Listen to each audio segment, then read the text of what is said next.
Assalamualaikum warahmatullahi wabarakatuh. Anak-anakku, semoga hari ini anak-anakku selalu sehat dan tetap semangat dalam pembelajaran bahasa Indonesia. Sebelum pembelajaran kita mulai, marilah kita berdoa agar senantiasa dimudahkan Allah dalam menerima semua ilmu. Berdoa mulai. Selesai. Pada pembelajaran yang lalu, kita sudah mempelajari tentang menyimpulkan isi teks, iklan, slogan, dan poster. Dalam menyimpulkan, hal utama apa yang harus kita lakukan? Ya, hal utama yang harus kita lakukan adalah memahami informasi yang ada di dalamnya. Anak-anakku yang saya banggakan, pembelajaran bahasa Indonesia pada hari ini adalah menelaah pola penyajian dan kaidah kebahasaan teks iklan, slogan, dan poster. Kita akan mempelajari KD 3.4 yaitu menelaah pola penyajian dan kebahasaan teks iklan, slogan, atau poster yang membuat bangga dan memotivasi dari berbagai sumber yang dibaca dan didengar. Diharapkan setelah proses pembelajaran ini, anak-anak dapat 1. Mengidentifikasi pola penyajian teks iklan, slogan, dan poster.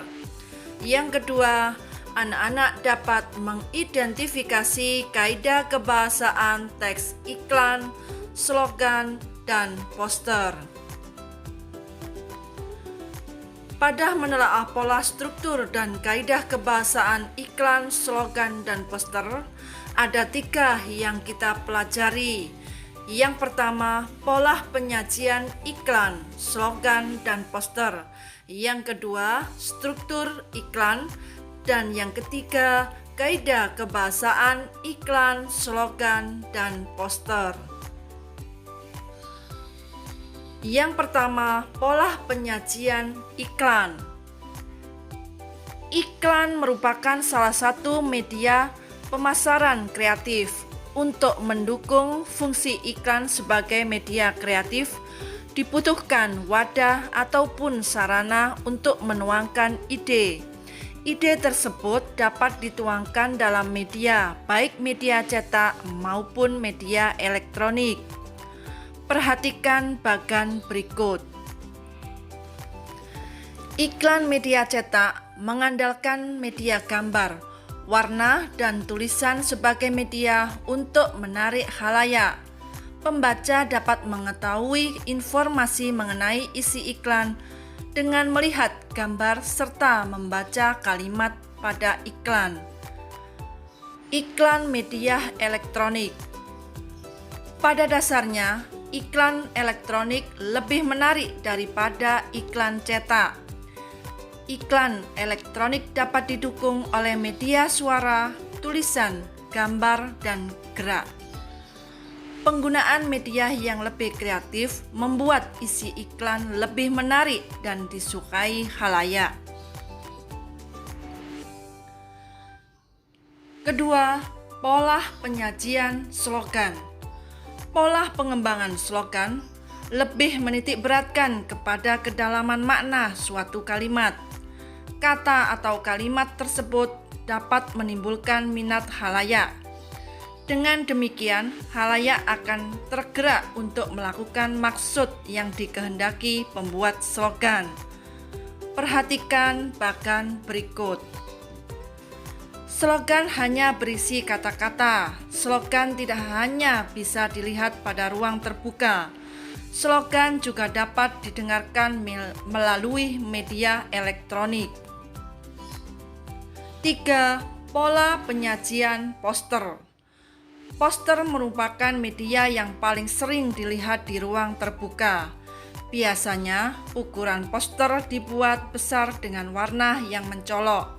Poster mengandalkan gambar dan tulisan untuk menarik perhatian khalayak. Perhatikan bagan berikut.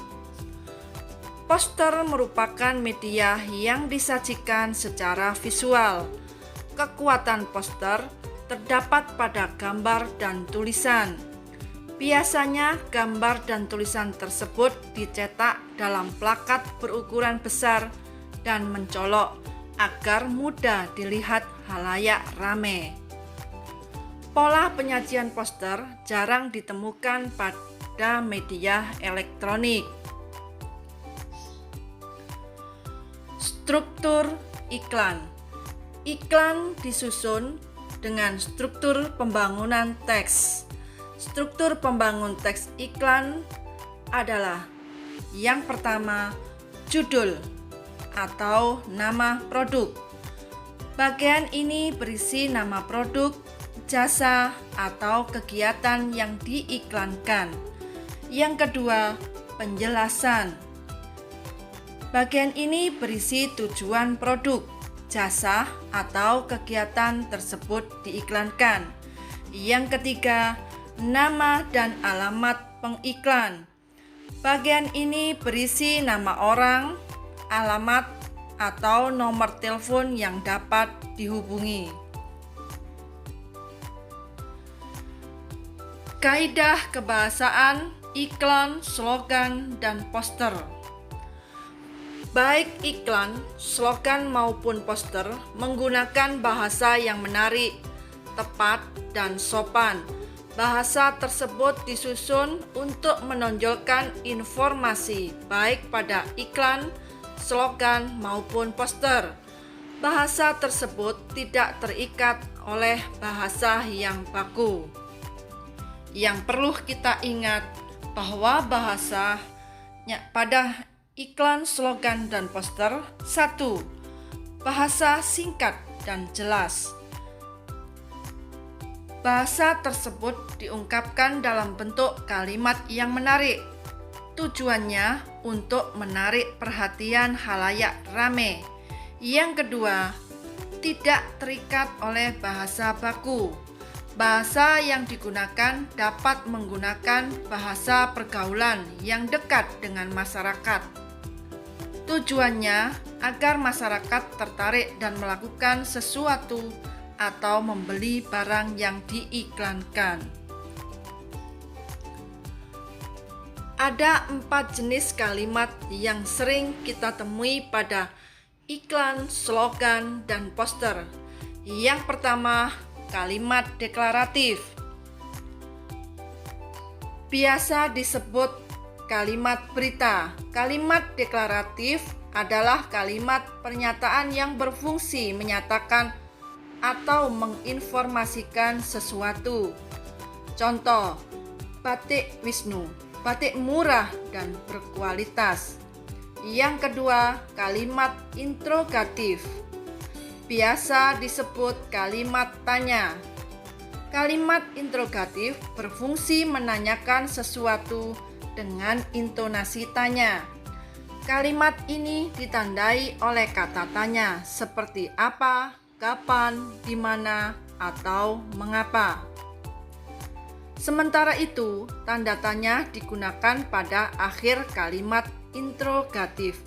Contoh, apakah Anda tertarik menggunakan produk ini?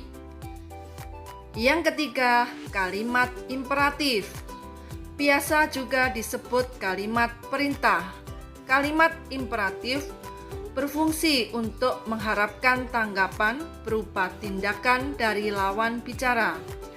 Kalimat ini berpola intonasi perintah yang ditandai dengan tanda seru.